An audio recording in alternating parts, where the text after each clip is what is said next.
Hi, this is Mike. And this is Fran. And this is Mike and Fran Unrehearsed, episode 11. Hey, thanks for joining us here on Wednesday at noon. And I'm so happy to be here today because I have a couple of new announcements for you guys. But let me get this other stuff out of the way. So what are you guys listening to? Well, it's Mike and Fran Unrehearsed, real life internet radio at 216thenet.com. And as always, send some more questions for us to answer on the air, and we'll mention your name if you put your name in there. I want to let you know that we have a new email for you guys to send questions and comments to. It would be Mike and Fran Radio at gmail.com. That's Mike, and write out the word and, Mike and Fran Radio at gmail.com. Send us an email. We'd love to hear from you. I also wanted to mention that we do have our YouTube channels. If you wanted to see some of our past episodes, go to YouTube and search for Mike and Fran Unrehearsed. And as always, we have our Facebook channel too. So you can go to Mike and Fran on Facebook. And you know what I'm doing? I'm posting a description of our shows once we do them on Facebook so you guys will know what next week is going to be about. How about that? So that's going to be very cool. One other thing that I wanted to mention is that we're working on a Mike and Fran Unrehearsed blog, which means that you guys can comment on each show. We can have conversations. We can send you all kind of cool things and get our blog going up there so that we can get some real interaction right on the internet, on the blog. If you don't know what a blog is, it's an area that you can kind of comment and listen to our audio tracks on there, because I was thinking about this. You know, Mike and Fran is a radio show, Mike and Fran Unrehearsed, and people go to YouTube and they expect a video. Well, all I did is slap a couple pictures up on there because you can only put one photo on there for every 2 minutes. So we can have some video attached to our blog, but we're going to have all kind of fun with that. So anyway, I wanted to get started here to remind you guys that yes, people are still buying and selling real estate right now. And I'm a realtor with Keller Williams Success Realty, and I could help you buy or sell, or if I can't, I'll help you find someone that can help you. How about that? Because we have a directory of professional realtors basically everywhere. You know, I really want to help you out with that. So let me know. Give me a call, 847-903-8061. That's Mike from Mike and Fran Unrehearsed at Keller Williams at 847-903-8061. One more thing before we get started. If you need a plumber, you got to call Joe. You got to go? Call Joe. Joe, the plumber, gives free estimates, even on jobs that you think are too big for him. He can handle them, and he'll let you know what it would cost you before you go ahead and get started, which is unheard of in the plumbing field these days. So give Joe a call. If you got to go, call Joe. He's at 773-732-8153. That's 773-732-8153. When you got to go, call Joe. Whew. Wow, that was a mouthful. How much was that? That was almost 3 minutes, Mom. 4 minutes. Oh no, now we got to hurry to get in all our stuff. Anyway, let's start out with a question for you, Mom, because I think there was something about the last show that you wanted to kind of go over about the Catholic Church. Is that right? I mentioned on the last show about my family not belonging to any church. And the fact that later on, when most of us were away from home, two of us became Catholics, one a Lutheran, one a Congregational, one a Jehovah's Witness, and one never declared anything but would go to Mass. Who was that? Masses, Nancy. Oh, would go to Masses with Donna and me. But when I first came to Chicago, I didn't become a Catholic because I met Jim and he was a Catholic. I decided to become a Catholic on my own even before I ever met my Italian husband. Even before you met him? Yes. Oh. So they would say, did I become a Catholic to marry Jim? And I said, no, I didn't on my own. Can I ask you how'd you make up your mind about it? I was fascinated by the Catholic Church. Okay. And I went up to a church in Evanston, I think it was St. Mary's. Okay. Wasn't a Catholic and had to watch what everybody else was doing. I didn't know when to kneel, when to stand, what was going on. So you didn't have any friends that took you to the Catholic Church? No, I went there by myself. You just went all on your own? I just wanted to go to the Catholic Church. Okay. And I happened to be wearing one of my favorite coats. It was a reversible coat with a red corduroy on one side and gray flannel on another, wider sleeves, and big brass buttons. Wow. Well, the reason those big brass buttons come into play here. So when the person who collected the money comes down the aisle, in those days it was held out, pushes out on a long stick and puts it down in front of you as you are sitting. All the way down the row, yeah. Yes, and now they pass a basket most of the time. But this stick passes it down. That's to receive the offering, they call it, the offering, right? Right. Yeah. And when they did that, and I put my offering in, a little piece of the straw or something from the basket caught on the brass buttons on my sleeve and dumped the offering right up my big sleeve. Really? So here I was, not even a Catholic, embarrassed to death, and I was trying to shake it out of my sleeve, had to take my coat off and reach in there and put it all back into the collection basket. Now, and I was so embarrassed. I got to ask how much money went up there. I mean, I don't know. Was it like coins and dollars? Well, they had a lot of coins and bills. Wow. I don't remember that many white envelopes going up. Oh, but it was all money. But it was mainly the coins first and then some of the money. So how did the usher kind of... I mean, like, what did the usher do when he saw the money go up your sleeve? He was as embarrassed for me as I was embarrassed. It was very nice, and everybody thought it was kind of funny. Oh. But I then went on to take classes at a church. I believe it was St. Gertrude's, and I was living... This was in Evanston, right? Yes. Well, no, before Evanston. Rogers Park? Well, Rogers downtown? Park, Okay, yes. okay. And you know what? I think everybody that lived in Chicago lived at Rogers Park at one time. and Yeah. I think people are going there now because it's real congested Yeah. in like Lincoln Park, and they're realizing that they might not have to be living where all the entertainment is.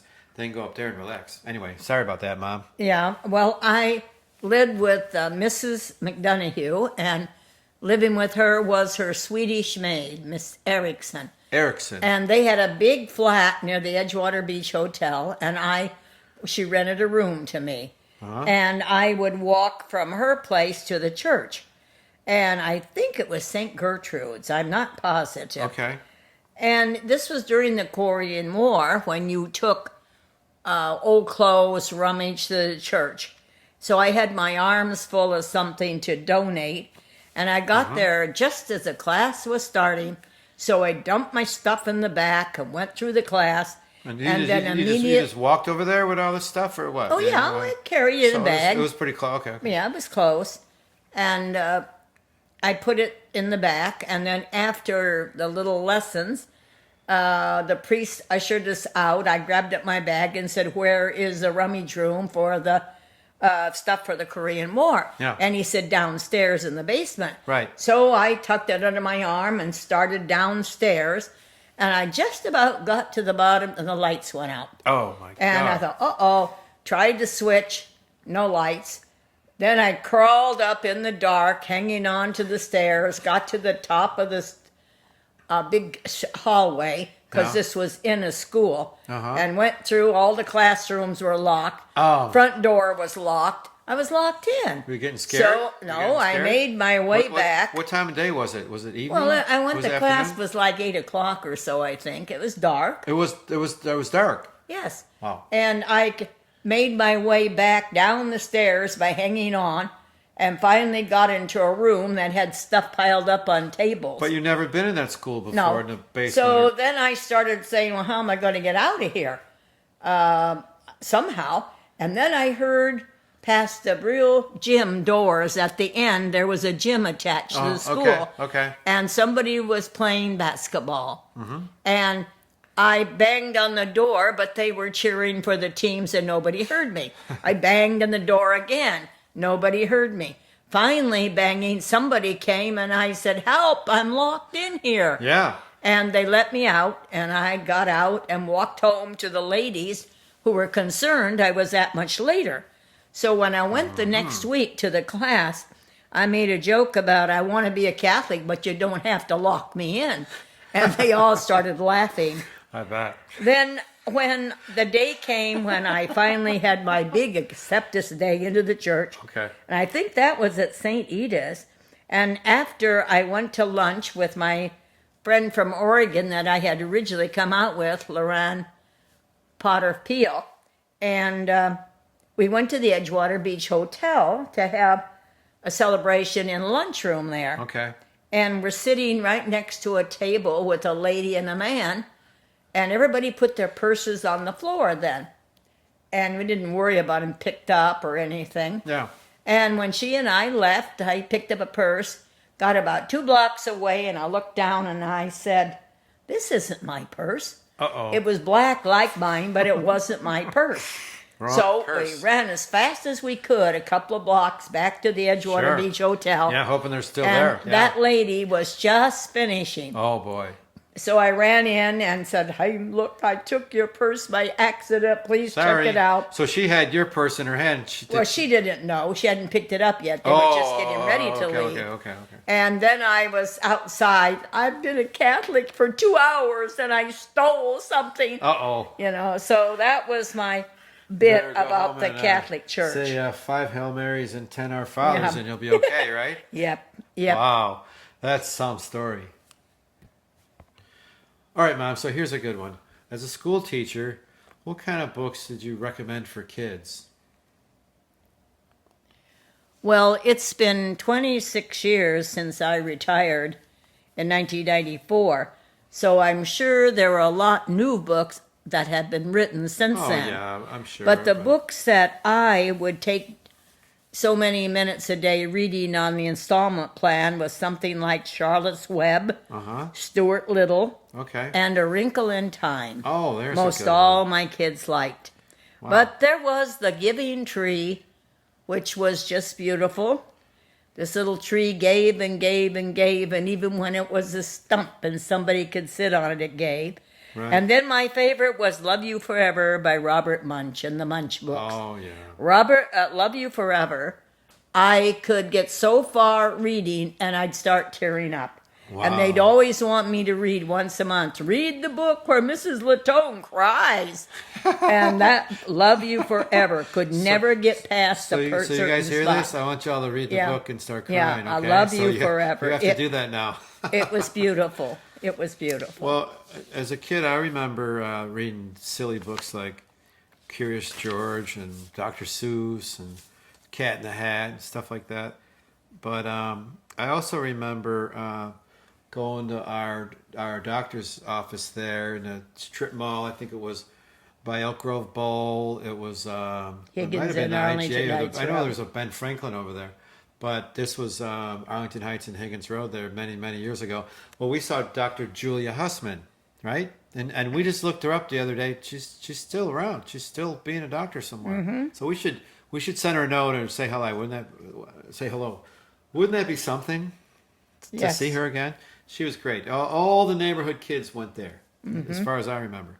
But it was an odd kind of an office. So it was like an office in the back, but we were in this huge waiting room, as I remembered. And there was like bookshelves Yeah. or magazines.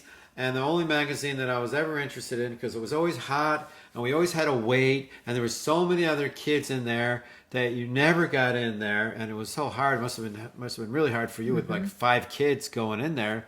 But we waited and we all got to see the doctor in due time, right?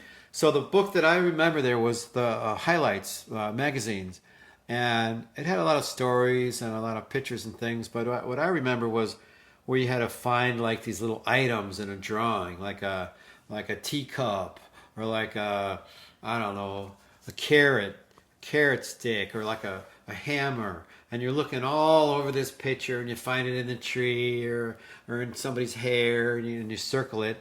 And sometimes they were circled and sometimes they weren't, because the hard ones weren't found and you had to find them.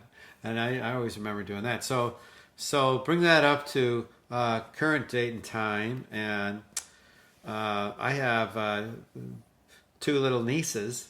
Your grandchildren. Oh, no, your great-grandchildren, right? Yeah. Yes. Yeah.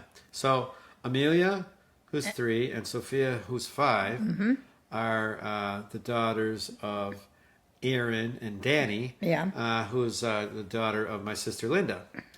So, so actually, I'm their great uncle, and those are your great grandchildren, That's right? right. That's right. Wow. Well, I was always great, but now it's official, right? Is that how that works?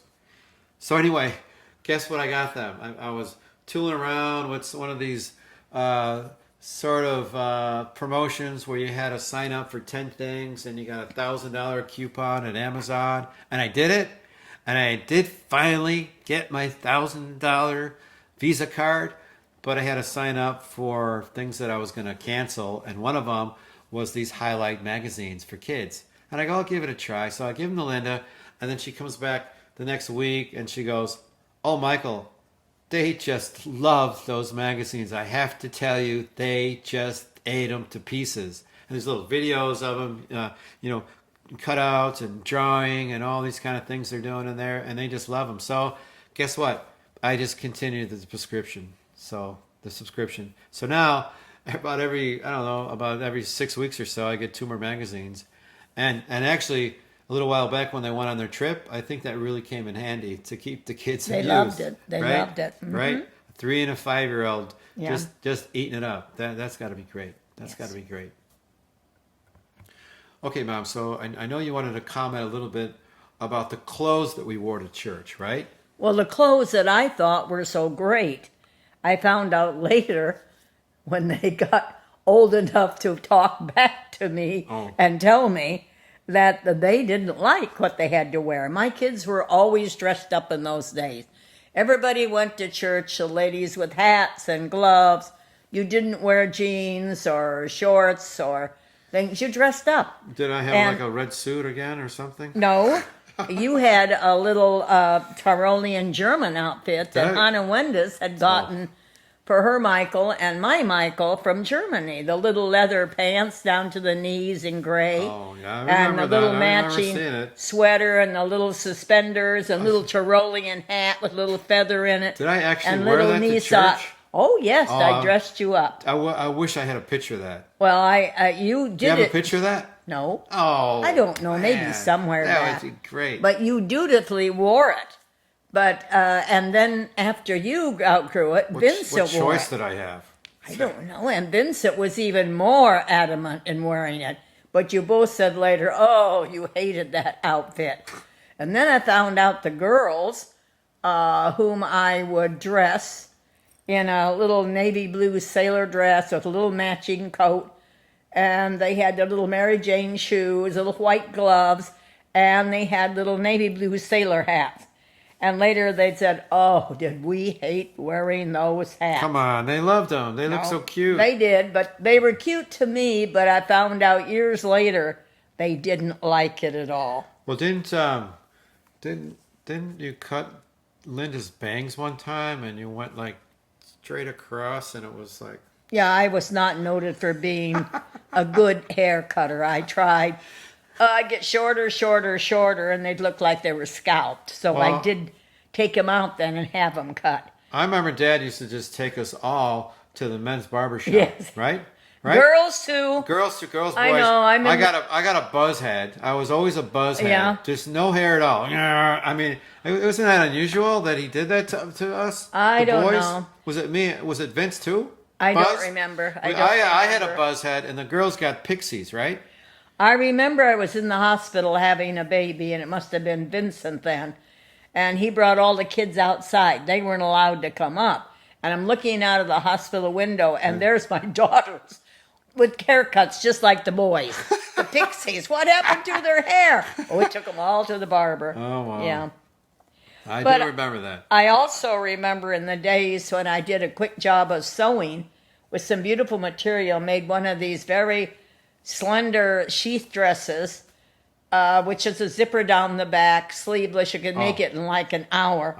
And I made it real fast one day, put it on for church, and got there and went to sit down and had never sat down in it. I couldn't. It was too tight. Oh, boy. And the whole back end ripped out. Oh. So I had to borrow one of the kids' little sweaters and tie it around my waist to walk out and walk home. So this happened in church? Oh, yeah, going to church. Yeah, in So church. you walked all the way to church and then you sat the kids on. You sat down and Yeah, ripped. I found out I couldn't bend in it. So I couldn't. you had Yeah. to sit there the whole time with it ripped. No, I grabbed one of your sweaters and tied it around my waist. Oh. So it covered my back While because you were I sitting. did not drive in those days. We walked And all then, of us and then to you church. walked home with the. The sweater tied around my butt. Yeah, yeah. Do you have pictures of that? Of course I don't. Come on. Those were just normal things in our lives. And you had those horn ring glasses on. I remember those. Yeah. So yeah. would that have been 5 kids that you were walking to church with, or yes, 5. what? And there's 8 years between us, so that would Yeah. have been.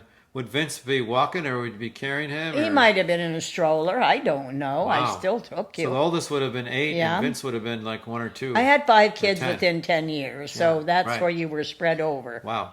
Yeah. Wow, that's a great picture. Now, Now, I do remember one thing that you said I do, and I think I remember doing it a little bit. In fact, I still do it today. No, I don't. I want to. No, I don't. No, that's not right. So Michael would get lost at church, and you'd find little Michael down in the pews with his hands around some lady's calf, feeling her stockings, right? well, it wouldn't get lost. You'd be sitting in the pew. There were 5 of us and me, because Jim worked nights and generally didn't go with us, and I walked with all 5 So of how you. would I get away and do But that? all of a sudden you'd slip on your knees while we were kneeling, and you'd Okay. disappear, and you'd be under the little pew rubbing the lady's legs because you loved the smooth silk stockings. And I'd see the lady fidgeting and looking back, and oops. So Well, I guess in those days you can get away with murder, huh? yeah, well, you were only 3 or so. You were a young Well, little what did kid. I know? I didn't know anything. You know, I didn't no, know you just anything. thought those legs were so They nice were. to feel. I miss Yeah. doing that. I love it. I'm Yeah. gonna go back and do it again. No, I'm not gonna Yeah. do that. No, but now that you brought that up, I remember one other silly little thing that happened at our favorite little Chinese restaurant that we went to with Grandma. Grandma Rose was there, and Aunt Betty, and the whole family, and we had fortune cookies. And I don't know if did we mention this before? And I open it up, and it said, "You're gonna have good sex," and I go, "Grandma, what's sex?" Well, yeah, and a big voice, Grandma, what's SEX? Oh, so, And everybody in the whole dining room looked over and you know, this What did little I know? kid. I And was- you had on that little red jacket. okay. That little Right. red jacket, I could remember you in it for years. wow, that was a good thing to say. Yeah. Wearing the red jacket, wasn't it? I don't know. So how did you explain that to me? You just said, I don't tell you later. remember. I don't remember. Your father talked to you. Yeah. Yeah. Okay. Sure he did. Okay, Fran. So here's the next question. What do you wish you could do again, or do over, or redo, or have done better or differently in your life? What do you think? Well, let me ask you first. What do you wish? Wait a minute. I'm asking you the questions. Okay, you want me to answer first? Yes. Okay.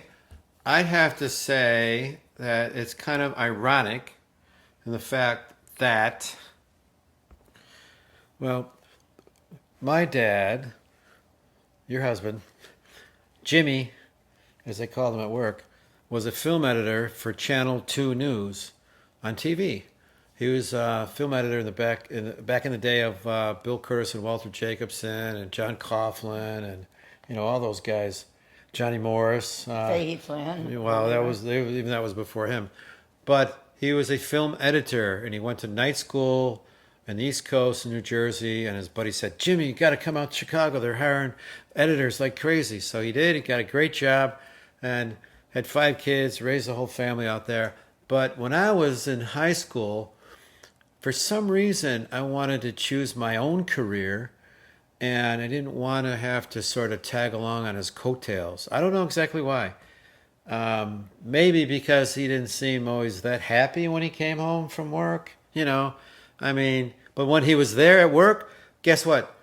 Everybody loved Jimmy. Happiest Jimmy, man Jimmy, there. Jimmy. And Jimmy, tell me about your kids. What do your kids do? And then when he came home, he didn't do any of that. It was really odd. But in any case, I never even thought about getting involved with his job as a newscaster or editor or a weatherman or anything like that. It was the furthest thing from my mind. So I studied engineering. I thought, hey, it's going to be a good job. I get good pay. Could always find different kind of work. I was sort of technically oriented anyway, so I thought that was kind of cool. But little did I know that after 7 years, I had it up to here with the corporate world and what I was doing as an engineer. And then what did I do? I started taking modeling and acting and improv. And I took Barbizon School of Modeling. I taught acting classes. I taught modeling classes at school. I had kids with books on their head. I put swatches on their face to tell them what kind of colors that would match their skin. We did music videos with sharp dressed men. We did all this stuff way back when. And I still have an agent today, so I'm more into the performing arts now than I ever was as a kid. And I wish I would have gone that direction when I was in college, because I'll tell you why. SIU, Southern Illinois University, was a great school to go to for radio and TV. That's the area that I wanted to study when I was in college. Darn it. If only, I had more of an incentive, or I thought a little bit more outside the box, or maybe Dad would have put that idea in my head that maybe I could be a good newscaster. But who would know? I mean, you're going into college, you're a kid. What do you know? I wish I would have done maybe a co-op while I was going to school. It might have tweaked my my degree a little bit. But anyway, that's my story, and I'm sticking to it. I wish I would have studied radio and TV. Who knows? I could have been a weatherman, or I could have met David Letterman. I could have had a talk show right now. But hey, we got this radio show, so that's pretty cool, right, Mom? Isn't it? Yes. I think it is. So what about you, Mom? Well, I suppose there's many things you could look back in life and say you regret doing it that way. But most of the time, there were reasons why you did it the way you did it. Right. I do regret, though, not going with maybe the country western vocal group that wanted me to go with them. Like I jokingly said, I could have been another Loretta Lynn. Well, you had a chance to travel with the band, right? Uh-huh. But you were, Yeah. what, 16? Well, my father wasn't into letting me, and college was it, and different kind of life. Right. I would have liked to have been able to read music. When I sang for many years in the Choral Harper Festival choral group and traveled to Europe with them 4 or 5 times, I loved the classical music we sang, but I did regret that I didn't read the notes.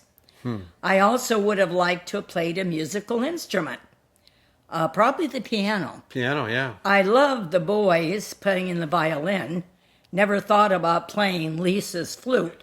But my mother at 90s bought a new piano and was taking piano lessons. Oh, that's cool. And my father played the violin. He did? Uh-huh. He yes, did? Yes, when he was young. Wow. He did most everything. Well, I play violin, and I still play it. And I play a little guitar. Yes. I did sing with Carl Gutman's band, and always took care of the music and the stuff. And Where'd you sing? We sang at sorority, fraternity dances, Oh, wow. clubs, and around the town. And the best thing is I had 4 long dresses. Oh, wow. I had one that looked like Snow White with little white puffy sleeves and black, the rest of it, with a tight bodice. One in pink, one in blue, and a fantastic one in green satin. Wow. With a lower little neck. The one that I didn't have a big enough bust, that I stuffed pairs of white gloves to make me look a little bit better shaped. Well, wasn't that kind And of once common I in was those out days? at a dinner with Mert Lindsay, who became an architect, Yeah. Yeah. What? and I walked down the stairs someplace in an old restaurant like the side, and the back of my long green dress stuck on a nail and started pulling it down. Oh, my God. And You as got to it be did, kidding. From my boobs, the little fingers popped up. And here I am coming down Whoa. with these fingers popping up. Well, let's hear on more my of that chest. next time, Mom. Hey, more on that next time. Sorry, we ran out of time. Goodbye. Bye.